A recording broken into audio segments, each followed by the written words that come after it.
so welcome.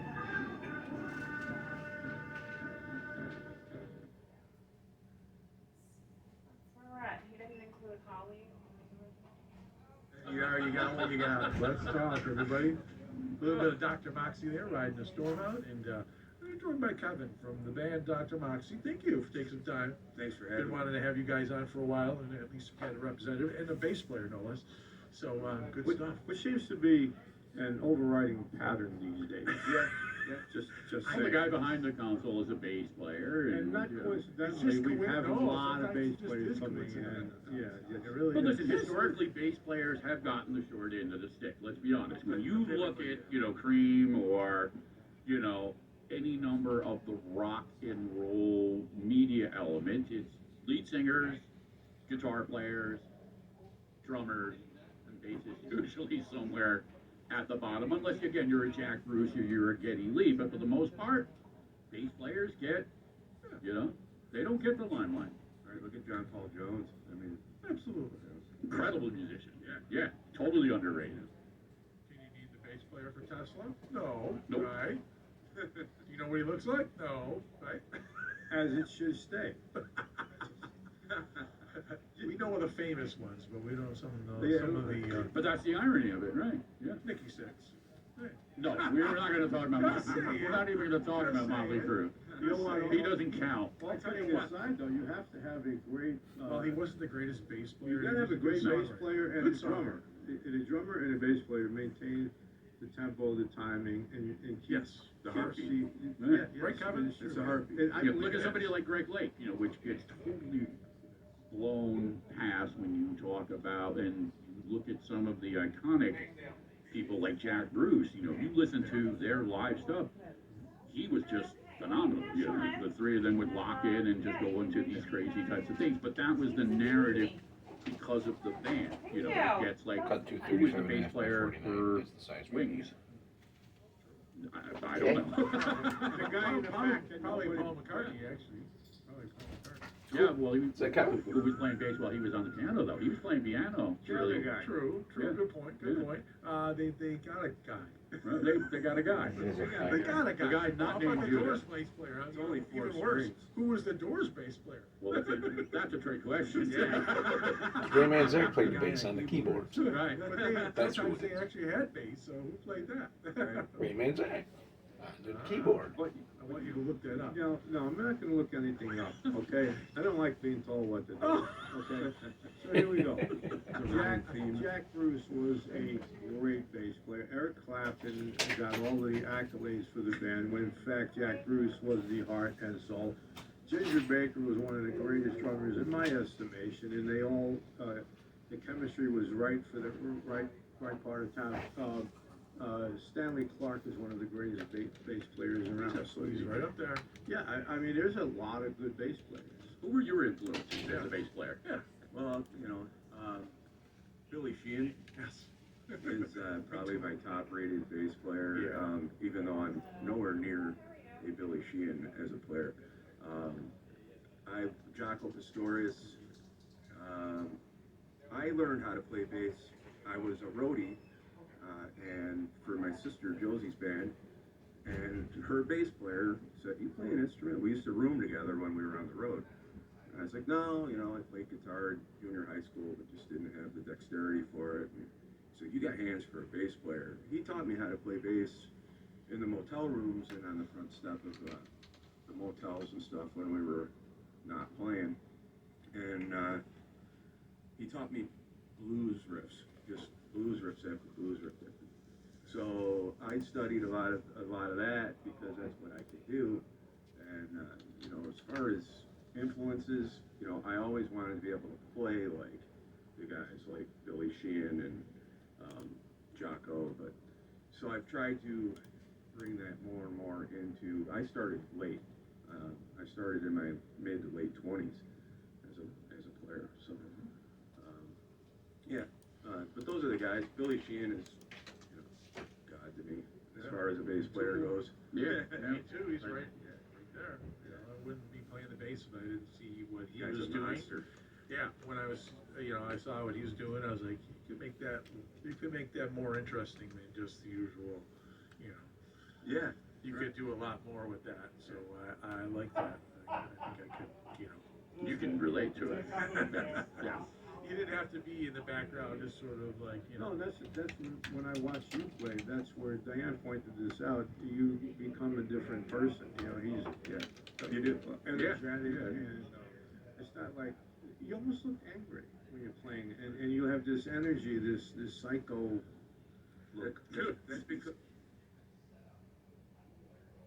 we don't get the credit. Right. Psycho. Well, that was my thing. Hers was more kind.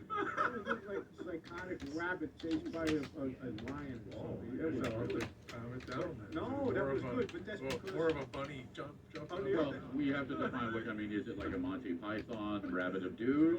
You know what I mean? That's Or as a little bunny. Yeah. Well, no, you are the little bunny until you turn into the psycho rabbit with big ears and claws.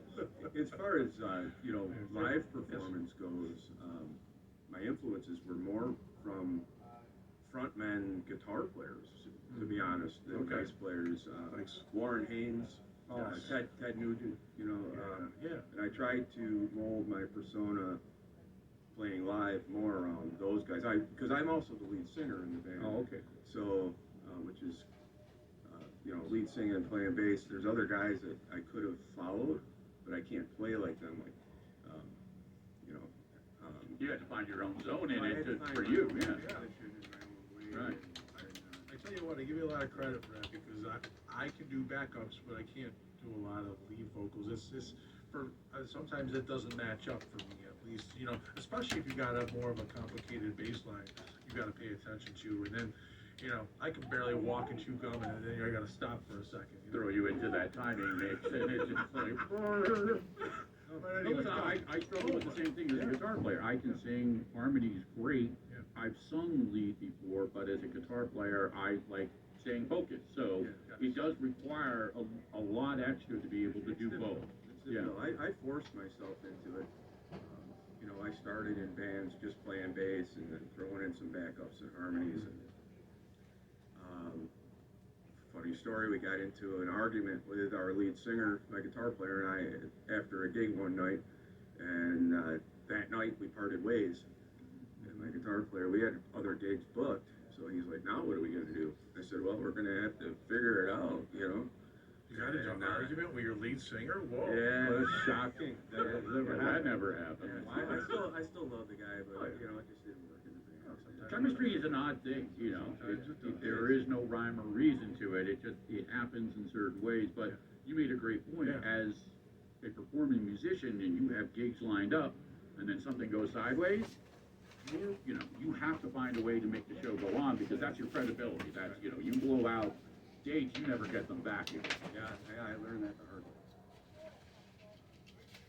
Yeah, 'cause I don't cancel dates for anything. But in 2019, I went through a cancer spell, and I had to cancel some dates, and never got some of those venues back. Yeah, that's the unfortunate reality of it. Yes. We always try to not cancel things out if we can possibly do Yeah, it. there was really no choice. Yeah, I know. Yeah, I mean, But I'm not your health holding has to that kind of come first. So that may hold that against you, though. Was the greatest. Yeah, it's kind of weird, as far as I'm concerned, that I don't need venues like that. Yeah. There you go, well said, right. If you're not gonna look at the human equation to it, then, Yeah, but that's interesting because I will say this: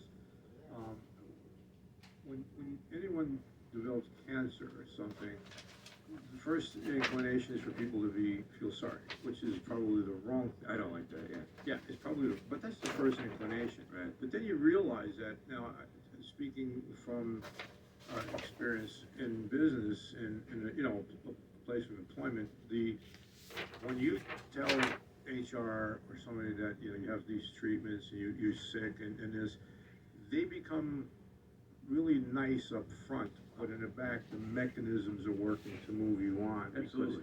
And that is to me tantamount to just the evil that is in people, because this is something that you can't. I mean, it is what it is. It's a disease, could be life-threatening in many cases, and then to already start the preparations to move you out of there and not want to take a risk. That is sickening. It's dehumanizing. It is pretty much everywhere. Welcome to the wonderful world we live in. They'll fill your position before your funeral.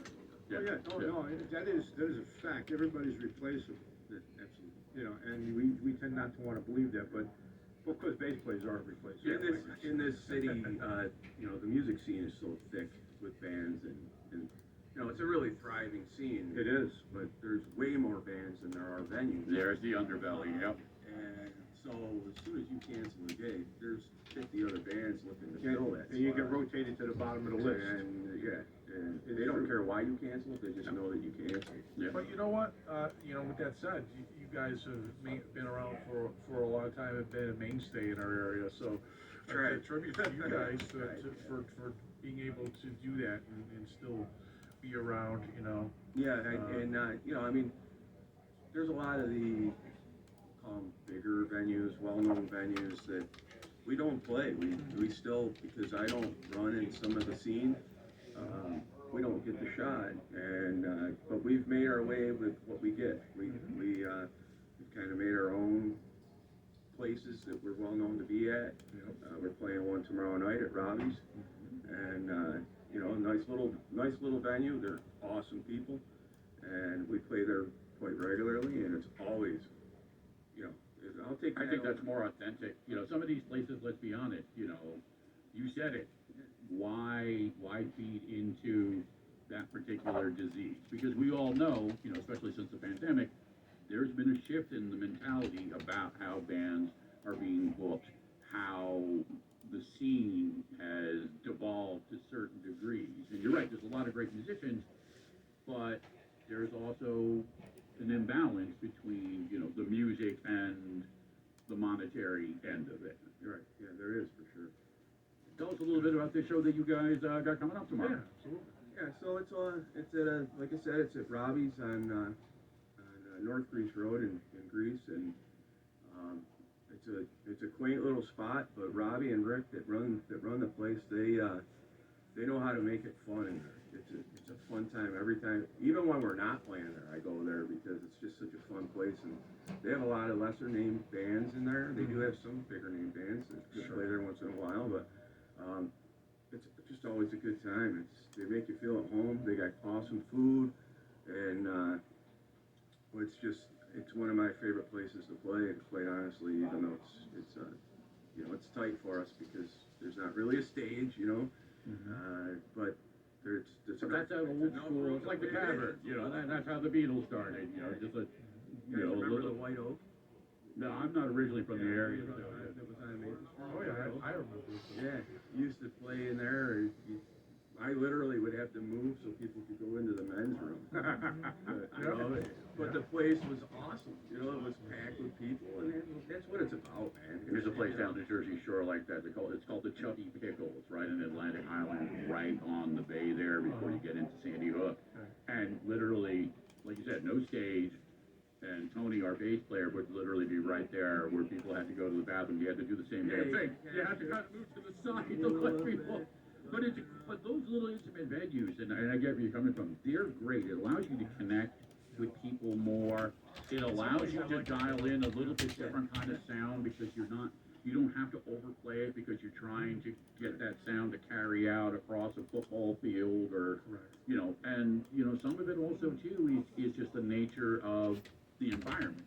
You know what I mean? Some of these other places, you know, people don't really even pay attention to the band. You know what I'm saying? They'll just show up there because they want to hang out and they're going to drink, and it's not always conducive, especially depending upon what style. I mean, I'm not familiar with your band, so as somebody who doesn't know, tell me about your band.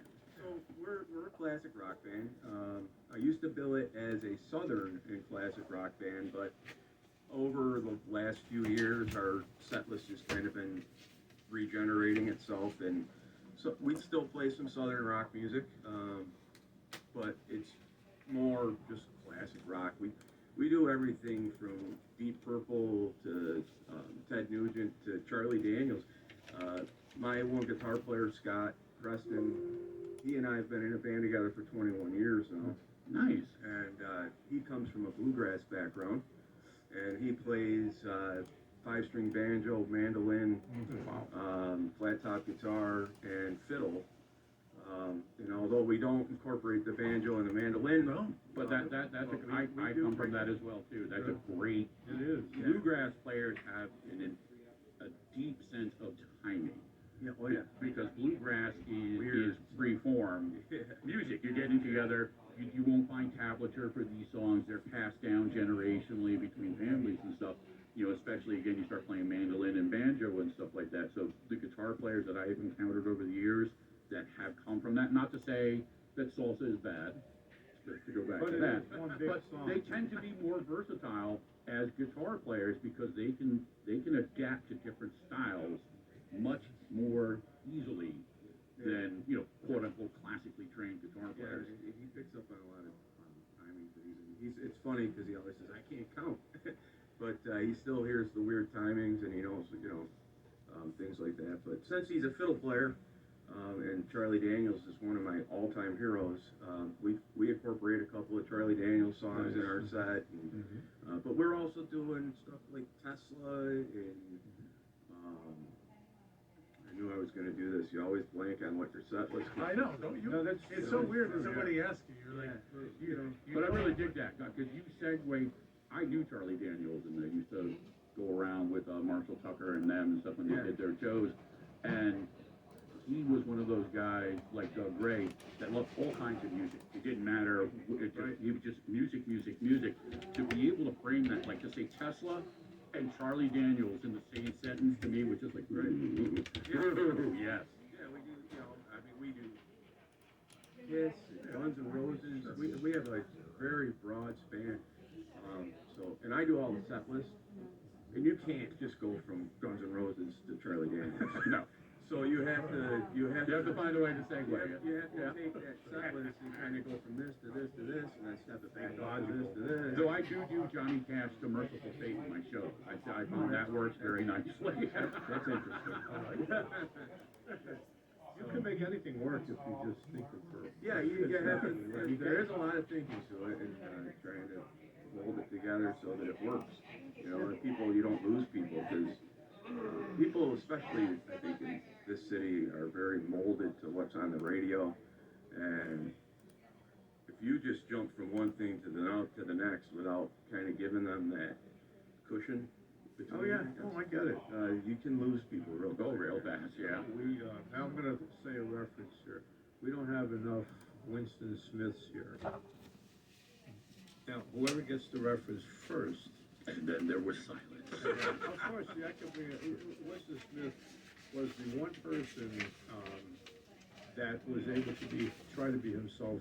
If you read the book 1984, everybody went along with the masses. You were connected to something continually, like you said it, the radio. We're conditioned, to use your term, to listen to things because it's brought to us. Winston Smith, on the other hand, walked his own path until it finally got him killed, but that is life. But it is tough, especially if you're doing it as a cover band.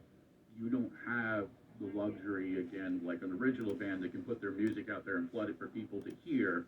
So you're limited. You're going in there, you're recapturing. But in the same instance, Charlie Daniels is dead. So there's no reality that you're going to get to experience Charlie Daniels unless they go see a band like Dr. Moxie, where you guys actually, play it.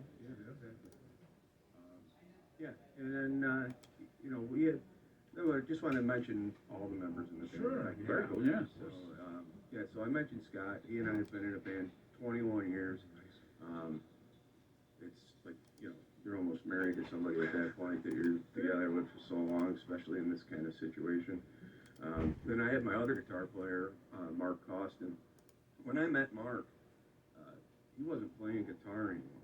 And I had said, hey, I heard you're a guitar player. He goes, well, I used to be. And my exact words were, look, man, you either are or you're not. No one ever used to be a guitar player. Yeah, that is. Well, I don't play anymore. I go, so you are a guitar player. Exactly. I just don't play anymore. Right? And condense the story real down. About 2 weeks later, he's like, I bought a guitar. You didn't play guitar. You were a guitar player. Yeah, he took me to his office, and he had some recordings of some stuff that he had, and I was like blown away. I said, what is wrong with you? You're not playing anymore. You need to get a guitar. And a couple weeks later, I bought a guitar. I got a guitar. So I was like, come down and jam with me and Scott. And, so then that was 8 years ago now. Nice. Yeah, he's been with us that long, and what an awesome addition. Killer guitar player. And we last year lost the drummer that was with us for 7 years. He decided to move on and do something different. And I went on a search for a drummer. I tried to do it quietly because you know how it goes around. Oh, I heard they're breaking up. I heard they're. Yeah. You know, and so I tried to do it. But listen, you're not doing it right unless you have haters. Haters is the most definitive element that you're doing In this something city, right. as large as it is, Yeah. it would seem, it's like, it spreads around quick. Oh, Yeah. And I got contacted by a guy that I've known who he was since I was like 12 years old. Because my brother used to follow the band that he was in way back in the day, and you know, he would talk about the guys in the band, and I actually took guitar lessons from the guitar player that was in the band, Kevin DeFrance. Oh, yeah. Yeah. What was the name of the band again? It was the Robin Steele Band. Okay, yep. Oh, yeah. So Kevin Shamp reached out to me and it was like, how do we not know each other? I said, I have no idea. And he came down and he's now playing with us, and what an awesome addition he's been. The drive and the drive he brings is just amazing. And being a bass player, you know, it took us a little bit to kind of lock up together, but now it's just that feel, you know. He's just got that power and that drive behind him that really brings it out in you. So I'm excited about the lineup that we have. Yeah. I don't believe I You used can count though on you unlike can your. count. You can count on him telling you when you were wrong. Yeah, there you go. Yeah, no, there's a definitive sign for a drummer, because we all know, especially, you know, the dynamics between studio playing and playing live, timing really is everything. 100%. You know what I mean? Even if you mess up a particular chord, if your timing is good, most ordinary citizens are not even going to notice it. It's the difference between being tight and not. Yeah, yeah, well said, well said. So what other shows you guys got coming up besides, Well, we're doing, we're playing at Band of Barn this year. Is he on? Oh, that's right. I saw That's that. Wednesday nights, right? Yeah, it's on Wednesday nights. We're playing there with the Rush Experience. Yeah, that's really good. Which I'm pretty psyched for because I was a huge, I can't say was, I am a huge Rush fan. Yeah, same here. And so I'm pretty excited to do that. We got some Sunday day gigs at the Whiskey River. Got a couple of those. Lake Avenue, right? Yeah, right down by the river Charlotte. there. It's a great little spot. Got a cool outdoor stage. Yep. Got a whole lot of stuff going on, actually. You know what? I knew you guys were going to ask me that question. I like that. See? Gotta be prepared. well, that way, I mean, again, it's Mother's Day weekends, there's so much stuff going on this weekend, Yeah. and I always like to, you know, say, hey, if you can't catch them tomorrow night, here are some other Yeah. dates. Yeah, So people can go out and in 2 weeks we'll be at Remedy down at the Yeah. Finger Lakes Oh, that's great. Gaming That's and a great Racetrack. one. Yeah, that's Yeah, great. so- That'll be a great show. We play there about 4 or 5 times a year. Oh, nice. Actually, we play down there. That's It's a good. cool That's good. stage, cool place to play. Yeah, it is. I Yeah. mean, because it's a casino, but It's it's my wife's favorite hangout. People still gather around, and they, you know. Yeah, it's a good spot, especially you find a lot of, you meet a lot of people that haven't seen you before. Yeah. I always like that. I always like that. You know, when you can play places that haven't really seen you Yeah. before, get to meet other people, have other people experience your music, always than the usual ones that always. Oh, yeah. You know, So you Well, that's how you build your crowd, right? Right, Yeah. but there's two ends of the spectrum, you always want to have that local, Sure. Yeah. that, like you said, that comfortable place, you can work out new stuff, you've got people that know you, it gives you a little bit more freedom, Right. you know what I mean, to engage, but also, like you said, this is, you know, this is where it's at, you know, you have to get new people to hear it and get them to come out and show up at whatever place, wherever you're gonna be. Right. Social media is the big thing now, you know, that's how everybody advertises their band and stuff at this point. Yeah. And I've actually reached out to a couple of festivals around town